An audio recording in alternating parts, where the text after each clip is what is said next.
Gadis ini sedang makan telur.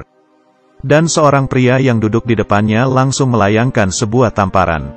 Dia yang ketakutan pun menangis. Tapi kamu sama sekali tidak bisa membayangkannya. Dia sendirian menghadapi segerombolan serigala. Tanpa ekspresi membantai mereka semua.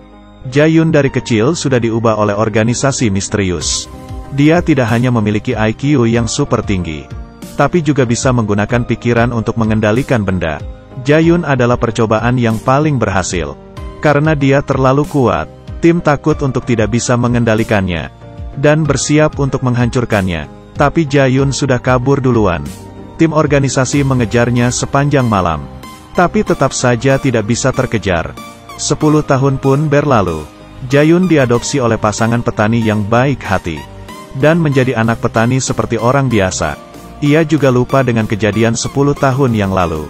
Terkadang kepalanya bisa tiba-tiba terasa sangat sakit. Tapi hal yang menakutkan tetap datang. Tim organisasi akhirnya menemukannya.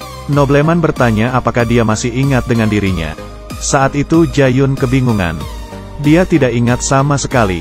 Nobleman mengira dia berpura-pura, dan langsung melemparkan tamparan. Jae-yun kaget dan ketakutan. Dia melihat Nobleman, dan tiba-tiba keluar air mata dari matanya. Nobleman saat itu mengetahui, gadis di depannya benaran hilang ingatan. Ternyata sebelumnya Jae-yun mengikuti sebuah acara. Hal ini membuat profesor menemuinya. Jae-yun yang pulang ke rumah, menonton acara perlombaannya bersama orang tuanya. Tapi ayahnya tidak senang, karena di saat Jae-yun tampil, ia melayangkan mikrofon. Ayahnya tahu ini bukanlah sulap. Dia dari kecil sudah memiliki kemampuan. Dia khawatir anaknya bisa dilukai orang jahat. Kepalanya yang sangat sakit membuat Jae-yun terbangun. Di saat dia berjalan keluar dari kamar, sebuah pistol mengarah ke kepalanya. Sahabatnya juga sudah menjadi tahanan. Seorang pria dengan bekas luka muncul. Dia bertanya Jae-yun apakah dia seorang penyihir. Ternyata mereka adalah tim organisasi misterius. Jae-yun tidak berhentinya menjelaskan. Dirinya bukanlah orang yang mereka cari. Pria itu langsung menyuruh bawahannya untuk melukai leher sahabatnya. Saat itu pandangan Jae-yun langsung berubah. Dengan satu gerakan dia langsung merebut pistol. 1 tembakan, 2 tembakan, 3 tembakan. 1 tembakan membunuh 1 orang. Berbeda sekali dengan dirinya yang tadi sangat lemah. Saat itu Nobleman muncul. Dia memperingati Jae-yun. Jika tidak pergi dengannya, dia akan membunuh orang tuanya. Dia mengatakan asal mula luka di kepalanya muncul. Ini adalah perbuatanmu di saat itu. Tapi Jae-yun sama sekali tidak mengingatnya. Tapi demi keamanan orang tuanya, Jae-yun hanya bisa menurutinya, dan datang ke laboratorium tim. Dia diikat di atas kursi. Saat itu Jae-yun tidak bisa melakukan apa-apa.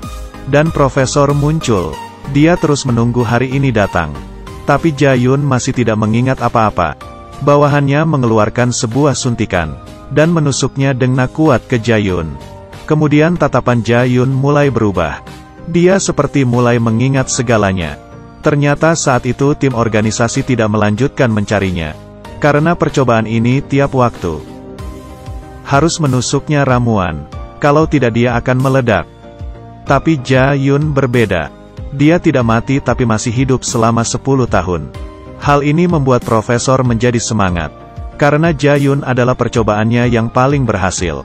Untuk membuatnya kembali mengingat segala hal. Dia menusuki Jae-yun suntikan lagi. Tapi obat ini hanya bertahan sebulan. Ini juga digunakan untuk mengendalikan kemampuannya. Jae-yun yang ingatannya mulai pulih menjadi berbeda dengan dirinya yang dulu. Di saat profesor menyadarinya, semua sudah terlambat. Gadis ini hanya dengan 1 pukulan langsung membunuh bawahannya. Untuk menghalanginya, profesor menyuruh bawahannya untuk mengeluarkan gas tidur. Jae-yun yang memiliki kemampuan langsung datang ke belakang profesor. Sudah lama tidak ketemu profesor. Jae-yun pun mengatakan kebenarannya kepadanya. Ternyata selama ini dia tidak lupa ingatan. Sebelumnya dokter berkata kepadanya, penyakit otaknya. Jika tidak ada transplantasi sumsum tulang, dia tidak bisa hidup lebih dari sebulan. Beberapa tahun ini Jae-yun juga terus mencari mereka, tetapi tidak menemukan petunjuk. Dia hanya bisa melewati acara TV, menunjukkan kemampuannya keluar.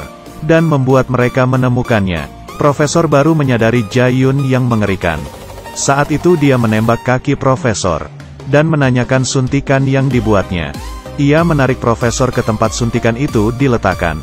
Tiba-tiba nobleman muncul, mengatakan dirinya lah yang paling kuat.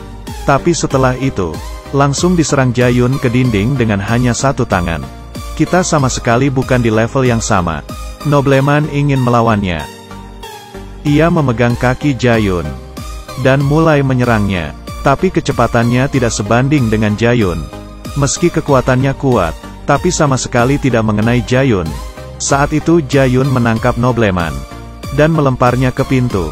Mereka sama sekali bukan di level yang sama. Jae-yun hanya menamparkan beberapa kali.